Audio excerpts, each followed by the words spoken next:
Kalau sudah Nabi berdoa, ikhwan, maka doanya didengar Allah subhanahu wa ta'ala. Istilah kemudian Allah subhanahu wa ta'ala mengutus 3 malaikat, bahkan pembesarnya malaikat, ikhwan. Langsung diutus Jibril, diutus Mikail, diutus Israfil. Ada yang mengatakan malaikat maut. Malaikat maut ya sudah jelas lah ya. Pada malaikat maut yang diutus selesai. Ya. Kemudian mereka akhirnya berubah menjadi laki-laki tampan. Laki-laki tampan, dan begitulah malaikat kalau menjelma tasyakkal serupa dengan manusia, maka akan memilih orang-orang tampan yang diserupai. Jadi kalau malaikat itu menjelma, tidak ada yang menakut-nakuti. Kalau menakut-nakuti itu setan namanya. Ya.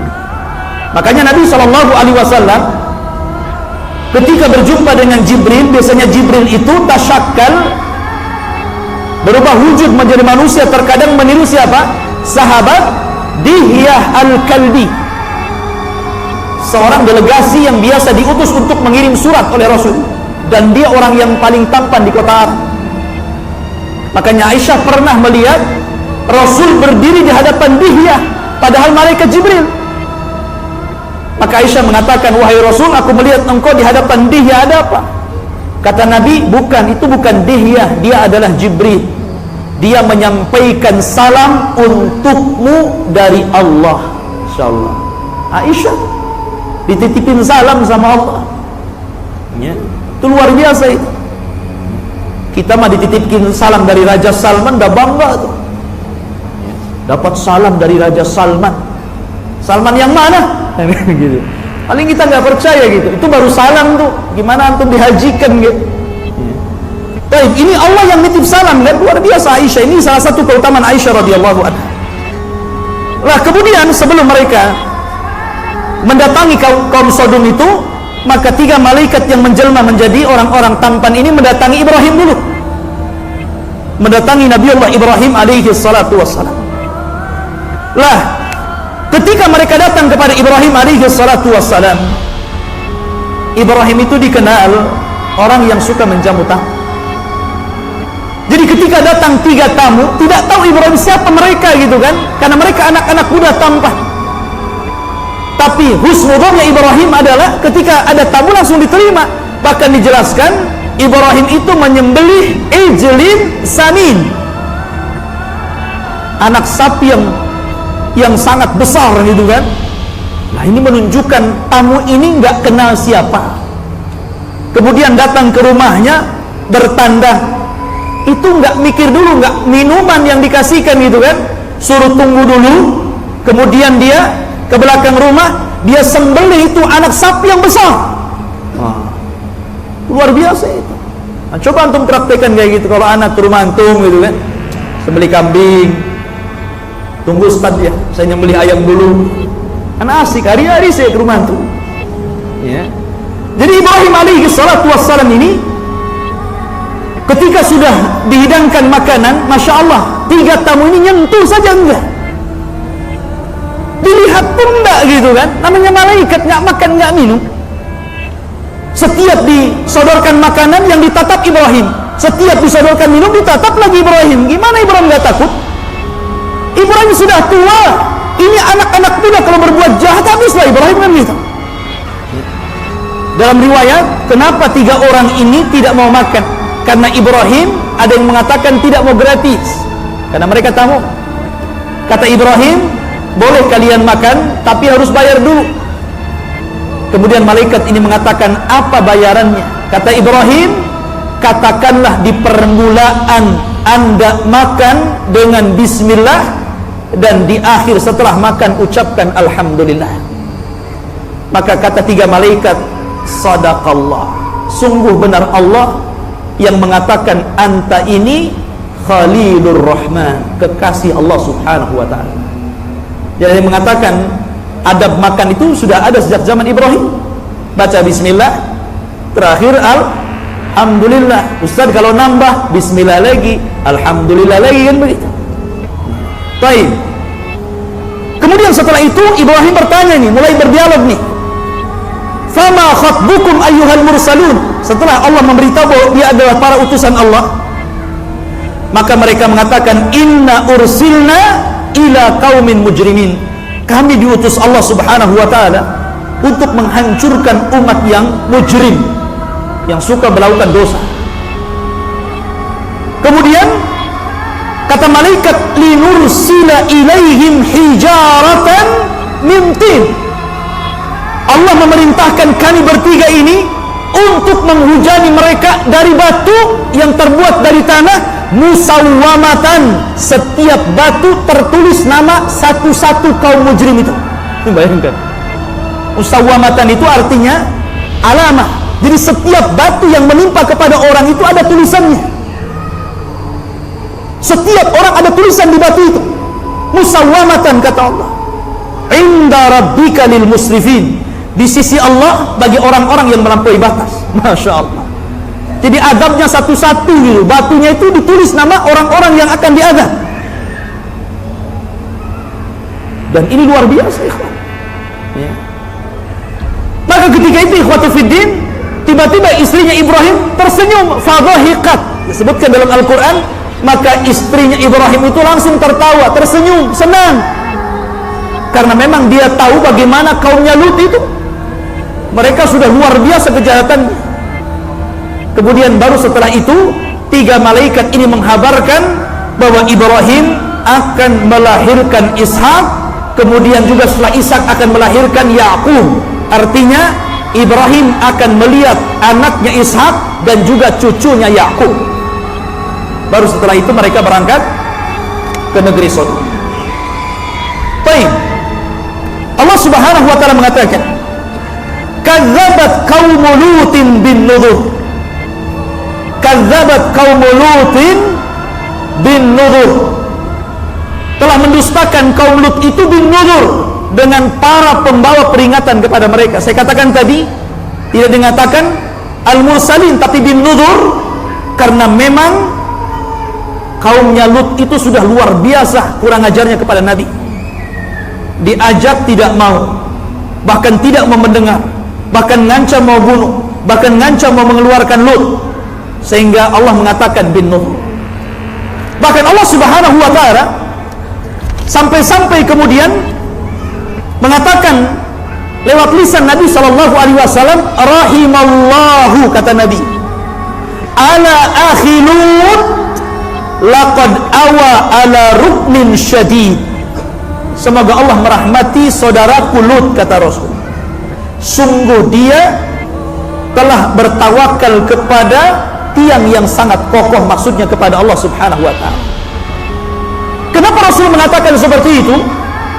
Karena Lut itu tidak ada satupun kaumnya yang beriman. Dia hanya tawakal kepada Allah. Yang beriman cuma dua anaknya saja, itu yang perempuan. Dan itu sudah ditawarkan kepada kaum Lut. Mereka nggak mau, mereka nggak suka perempuan, ya. Sehingga kemudian Allah mengadab mereka. Ma'asyiral muslimin, jamaah sekalian yang dirahmati Allah Subhanahu wa taala. Tadi sudah saya katakan Lut itu diutus kepada 3 desa, atau mungkin 5 tempat, 5 qaryah, 5 daerah gitu kan. Tapi dari 5 daerah itu yang terkenal kaum Sodom. Karena memang Sodom ini dibandingkan 5-5-nya itu paling rusak sendiri, tapi semuanya rusak. Cuman ada tempat yang paling rusak namanya Sodom, sehingga yang dikenal Sodomnya. Yang 4-nya tidak dikenal, tapi disebutkan 5 tempat. Lah ikhwatu fillah yang dimuliakan Allah Subhanahu wa taala, setelah kemudian Lut berdakwah dan ditolak dan berdoa kepada Allah Subhanahu wa taala, maka datanglah 3 malaikat yang menjelma orang tampan ini. Lah Lut itu ikhwatu fiddin punya 2 putri. Lah salah satu putrinya diutus oleh Lut untuk menjadi mata-mata setiap orang yang datang ke kampung itu. Jadi terkadang pura-pura ngambil air. Jadi kalau ada tamu masuk ke desa itu, langsung lapor kepada bapaknya, kemudian bapaknya langsung mendatangi orang-orang dan disuruh kembali, jangan masuk. Nah, itu maksudnya. Jadi ketika ada 3 orang yang, apalagi itu 3 orang-orang tampan gitu kan, ini yang dicari kaum Lut. karena mereka suka laki-laki gitu kan. Maka anak putrinya Lut ini langsung lari memberitahu bapaknya, "Pak, ada 3 tamu tampan-tampan." Wah, bahaya nih katanya kan. Langsung keluar mendatangi 3 tamu itu. Karena tadinya tidak tahu kalau mau bertamu, maka Lut mengatakan, "Lebih baik kau keluar."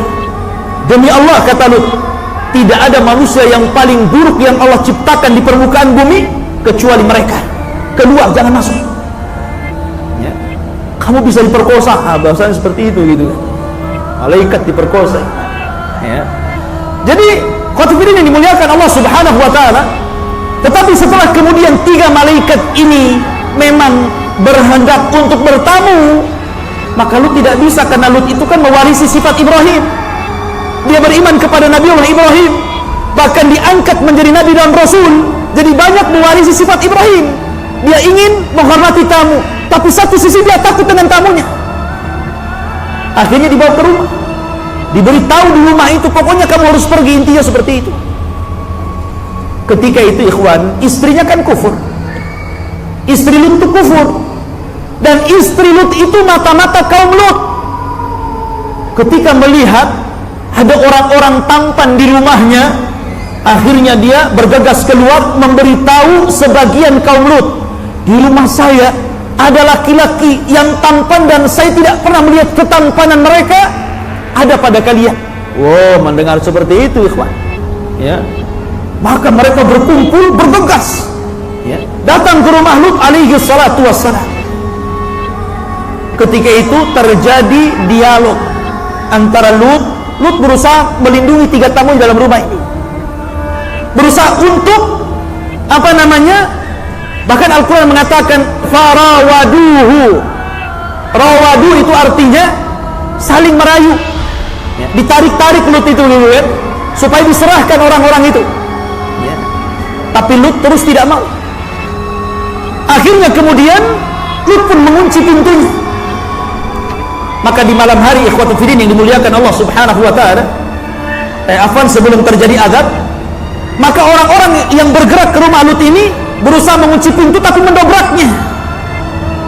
Kemudian ketika mereka melihat 3 laki-laki yang tampan, disitulah permulaan azab Allah. Azab Allah ini dibagi 3. Ada azab yang khusus, ada azab yang umum, ada yang umum lagi. Ini permulaan azab yang khusus, dan itu dijelaskan dalam Al-Quran, ya. Ketika kemudian mereka berusaha merayu Lut, kemudian berhasil mendobrak pintunya dan melihat 3 malaikat, Allah mengatakan fatamasna a'yunahum. Lihat, Allah Subhanahu wa taala hilangkan matanya. Dihilangkan matanya.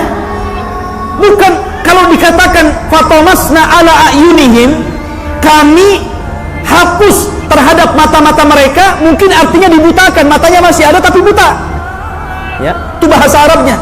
Tapi kalau fatamasna a'yunahum tanpa menggunakan ala, artinya memang matanya itu sudah hilang, jadi nggak punya mata begini. Ada orang buta itu masih ada matanya, tapi ini matanya hilang entah kemana, ya, jadi rata wajahnya yang ada hidung sama mulutnya saja, sehingga mereka tidak bisa melihat Lut, tidak bisa melihat malaikat yang menjelma manusia, bahkan tidak melihat satu sama lain. Dan itu adab pertama. Tapi ini khusus adab yang diberikan kepada orang yang datang saja dan hendak melakukan perbuatan fahsya kepada 3 malaikat ini. Ini bukan umum, tapi ini sudah permulaan adab. Permulaan adab kepada orang-orang yang datang hendak merayu Lut untuk menyerahkan 3 malaikat ini. Baik, ma'asyiral muslimin rahimani wa rahimakumullah. Kemudian adab yang kedua,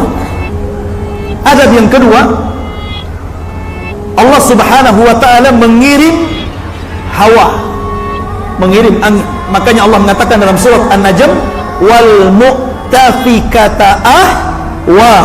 Kan itu kan, kata ahwa, mu'tafika kaumnya Lut gitu. Ahwa itu hawa. Lah hawa ini ataupun angin ini dicampuri bil hasa. Hasa itu ma'ruf, kerikil-kerikil, ya. Sebagaimana di awal tadi malaikat sudah mengatakan apa? kami diutus Allah untuk menghujani mereka dengan batu. Jadi batu ini sudah ada nama satu-satu di antara mereka, kemudian batu ini diterbangkan ke langit. Setelah batu ini berada di atas dan tertulis nama masing-masing, maka satu sayap malaikat Jibril cukup untuk menembus tanah, plus gitu kan. Kemudian diangkat 5 negeri itu. 5 negeri itu diangkat, ya. Dan Allah Subhanahu wa Ta'ala tidak mengangkat semuanya, padahal di situ banyak ratusan negeri, ya. Cuman yang rusak ini hanya 5 negeri saja. Allah tidak menghancurkan yang lainnya. Dan ini khusus bagi kaum Lut. Sebab kalau kita melihat contoh surah Al-Anfal, Allah mengatakan fattaqu fitnatan la tusibanna alladziina zalamu minkum khassah. Hendaklah takut kepada azab atau fitnah yang bukan hanya menimpa orang-orang zalim di antara kalian, bahkan terkadang orang baik pun terkena imbasnya, kata Allah. Tapi khusus kaum Lut, yang diciduk itu yang berbuat jahat saja, orang baik tidak terkena, ya. Jadi negeri itu sudah diangkat di sayapnya Jibril itu, satu sayap, ikhwan. Jibril itu kan memiliki 600 sayap, tapi satu sayapnya Jibril sudah cukup untuk mengangkat negeri Sodom dan 4 negeri yang lainnya.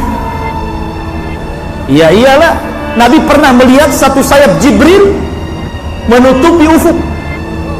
Melihat ke depan sayap Jibril, melihat ke belakang sayap Jibril, melihat ke kanan sayap Jibril, melihat ke kiri sayap Jibril. Sehingga dalam hadis disebutkan apa? Saddal ufuk. Jadi panjangnya itu mulai terbit matahari sampai terbenamnya. Besarnya itu, bisa bayangkan sayap sebesar itu, ya. Itu ditancapkan ke negeri Sodom dan 4 negeri yang berkaitan dengan Sodom, kemudian diangkat ke langit, dan orang-orang di sekitarnya menyaksikan itu, diangkatnya negeri itu. Baru setelah kemudian di atas langit, batu yang sudah dibawa angin itu, ikhwan, ya, batu yang sudah dibawa angin dari tanah ini tercantum nama-nama mereka, baru ditembakkan oleh Allah Subhanahu wa Ta'ala. Satu persatu dalam negeri yang diangkat itu mati. Baru setelah itu Allah Subhanahu wa Ta'ala balik negeri tersebut, kemudian ditimpakan ke bawah. Dan bisa bayangkan, setelah itu kemudian, dan di bawah itu sudah ada burkan. Antum tahu lahar itu, laharnya gunung itu, di bawah itu sudah ada burkan, lahar yang sudah mendidih-didih, sementara mereka di balik bawah ini lahar, kemudian ditimpakan ke bawah, lek begitu kan. Baru kemudian Allah hujani sederas-derasnya, sehingga kemudian sekarang menjadi laut mati. Nabi SAW pernah mengatakan, jangan pernah melewati tempat yang diazab Allah Subhanahu wa Ta'ala. Ini azab yang belum pernah ditimpa kecuali kepada kaum Lut, insyaallah. Dan itu semua digambarkan di dalam Al-Qur'anul Karim. Ini kehancuran negeri Lut. Dan subhanallah, kaum muslimin yang sudah jelas-jelas melihat bagaimana ancaman dan juga azab kaum Lut. Di zaman sekarang bukannya kita takut dengan perbuatan itu kan? Bahkan di negeri kita ini ada gerakan namanya LGBT kan? Sampai-sampai dulu saya pernah mendengar gerakan LGBT ini sampai membuat buku fikih salat khusus LGBT dan minta pihak MUI itu memberikan mukaddimah dalam bukunya. Nah, bayangkan, sampai mereka konon mungkin